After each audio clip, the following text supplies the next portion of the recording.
નમસ્કાર મિત્રો આપની સાથે હું છું પિનલગીરી ગોસ્વામી।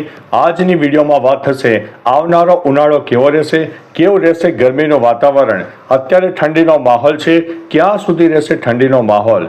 મિત્રો સમગ્ર ચર્ચા આ વિડીયોમાં કરીશું। વિડીયોમાં અંત સુધી બન્યા રહેજો। એક અગત્યની પણ માહિતી તમને શેર કરવાના છે, તે પણ આ વિડીયોમાં તમને જાણવા મળનારી છે। મિત્રો શરૂઆત કરીએ તો ઠંડીની આગાહીની। અત્યારે ગુજરાતમાં મિશ્ર ઋતુનો જાણે કે અહેસાસ થયો હોય, શિયાળો જાણે કે વિદાય લેતો હોય અને ઉનાળાની શરૂઆત થતી હોય તેવો અહેસાસ આપણને થઈ રહ્યો છે। કારણ કે મોડી રાત્રે હવે ઠંડકનું પ્રમાણ પણ સામાન્ય ઘટવા લાગ્યું છે, દિવસ દરમિયાન ગરમીનું પ્રમાણ વધવા લાગ્યું છે। પરંતુ મિત્રો હજુ પણ આવતા રવિવાર સુધીમાં એટલે કે 15 ફેબ્રુઆરી સુધીમાં હજુ પણ ગુજરાતના અનેક વિસ્તારમાં ઠંડીનો માહોલ જોવા મળશે। મોડી રાત્રે વહેલી સવારે ગાઢ ધુમ્મસ પણ જોવા મળે, કારણ કે back to back western disturbance સક્રિય થઈ રહ્યા છે। અત્યારે જે વેસ્ટર્ન ડિસ્ટર્બન્સ સક્રિય થયા છે ઘણા બધા વિસ્તારિત અને એટલા બધા મોટા પણ નથી, પરંતુ એક ઠંડીનો માહોલ આપે તેવી શક્યતા છે। એટલે પણ મિત્રો હજુ પણ આગામી 10 દિવસ આપણને વધતા ઓછા પ્રમાણમાં ઠંડીનો માહોલ યથાવત રહેશે। બીજી તરફ સામાન્ય પવનનું પ્રમાણ વધારે જોવા મળે અને પવનને કારણે ખેતીના પાકને થોડું નુકસાન પણ થઈ શકે તેવી શક્યતા છે, પરંતુ અતિ ભારે જે પવન કહેવાય તે પવનની શક્યતા હાલ ઓછી દેખાઈ રહી છે।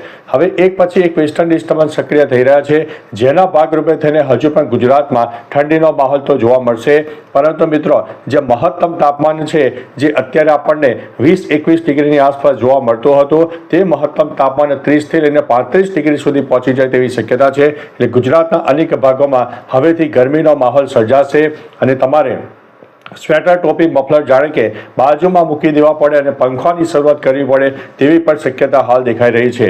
મિત્રો આગામી ફેબ્રુઆરીના એન્ડ સુધીમાં ગરમીનો માહોલ ધીમે ધીમે વધવા લાગશે, એટલે કે કહી શકાય કે ઉનાળાની શરૂઆત થઈ જશે।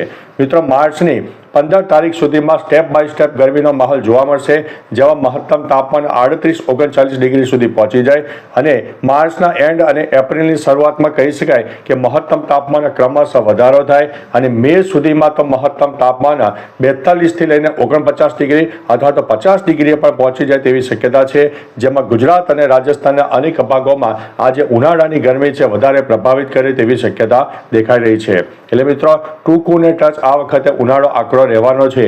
ફેબ્રુઆરીના એન્ડથી જ ગરમીનો માહોલ સર્જાઈ જશે અને માર્ચની શરૂઆતથી જ ધીમે ધીમે ક્રમશઃ ટેમ્પરેચરમાં વધારો થશે। એટલે મિત્રો કહી શકાય કે આપણને અસહ્ય ગરમીનો અહેસાસ થશે। જે મિત્રો કહી શકાય કે જેમની આસપાસ ઘર હોય અને ઘરની આસપાસ ખુલ્લું આંગણું હોય તો મિત્રો તે જગ્યાએ નાના ફૂલ છોડ અથવા તો વૃક્ષો વાવવાનું રાખજો, કારણ કે એક વૃક્ષ અને ફૂલ છોડ એવી વસ્તુ છે કે જે છાંયડો આપે છે અને છાંયડાને કારણે તમારું મકાન હોય, તમારી દુકાન હોય, તેને એક જે દિવાલો છે તેને ઠંડક મળી રહે છે અને ટેમ્પરેચરમાં 2 થી 3 ડિગ્રીમાં આપણને રાહત પણ મળે છે।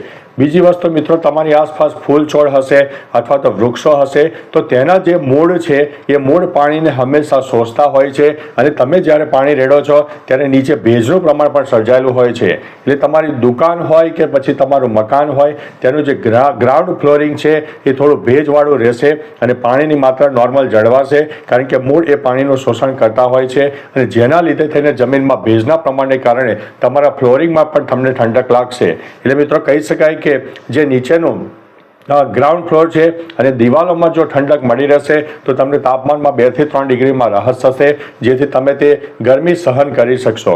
મિત્રો કહેવાય છે કે 41-42 ડિગ્રી સુધી આપણે મનુષ્ય ગરમીનો સહન કદાચ કરી શકે, પરંતુ ત્યાર પછીની જે 5 થી 7 ડિગ્રી જે વધી જાય છે તેમાં અસહ્ય ગરમી થઈ જાય છે અને જે સહન કરી શકાતી નથી અને સ્વાસ્થ્યને લઈને ઘણી બધી તકલીફ પણ ઊભી થાય છે। ગભરામણ થવું, બેચેની થવી અને હાર્ટ એટેક આવવા સુધીના પણ અનેક કિસ્સાઓ અત્યારે જોવા મળી રહ્યા છે। એટલે મિત્રો આવનારો ઉનાળો આકરો રહેવાનો છે, અત્યારથી જ થોડી વ્યવસ્થા કરતા રહેજો અને મેં તમને જે કીધું એ પ્રમાણે કુદરતી વસ્તુઓ છે જેમાં ફૂલ છોડ હોય, ઝાડ હોય તેનું રોપણ આજુબાજુ રાખજો, કારણ કે મિત્રો આપણે ઘણી વખત જોતા હોઈએ છીએ કે આપણું દુકાન હોય, મકાન હોય તો તેને ગ્રીન નેટ આપણે લગાવી દઈએ છીએ, તો ગ્રીન નેટ એ તમને ફક્ત તાપથી રક્ષણ આપશે, જે સીધો તાપ નહીં આવે, પરંતુ વૃક્ષો એક એવી વસ્તુ છે કે જે તમને ઓક્સિજન પૂરું પાડશે, ભેજનું પ્રમાણ આપશે, છાંયડો આપશે અને તેના મૂળ છે એ ગ્રાઉન્ડનું જે ફ્લોરિંગ છે તેને પણ ઠંડક રાખવામાં મદદ કરશે। એટલે મિત્રો કહી શકાય કે ટૂંકું ને ટચ આપણને કુદરતી વસ્તુ જે મળશે,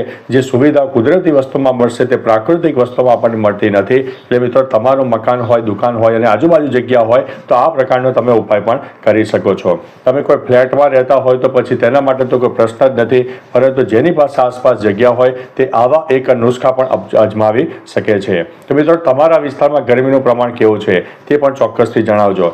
હજુ પણ મિત્રો કોઈ વિસ્તારમાં વાદળછાયું વાતાવરણ જોવા મળે, આંશિક વાદળોનો રાઉન્ડ જોઈએ, જેમાં સૌરાષ્ટ્રના પશ્ચિમ તરફના વિસ્તાર હોય, કચ્છના દક્ષિણ તરફના વિસ્તાર હોય, તેમાં કોઈ વિસ્તારમાં સામાન્ય વાદળછાયું વાતાવરણ સર્જાય, પરંતુ મિત્રો વરસાદની શક્યતા નથી, કારણ કે અત્યારે આ જે ક્લાઉડ ફોર્મેશન છે તે લો ક્લાઉડ ફોર્મેશન નથી, એક કહી શકાય કે ઊંચાણવાળા વાદળો છે જે વરસાદ લાવતા નથી, પરંતુ આપણને જાણે કે વરસાદી માહોલ સર્જાયો હોય તેવું વાતાવરણ સર્જાશે, કારણ કે વરસાદ થવા માટે લો ક્લાઉડ ફોર્મેશન જરૂરી છે, થંડરસ્ટોર્મ એક્ટિવિટી જરૂરી છે, મોઇસ્ચરનું પ્રમાણ પણ જરૂરી છે અને અનેક સિસ્ટમો પણ જરૂરી છે.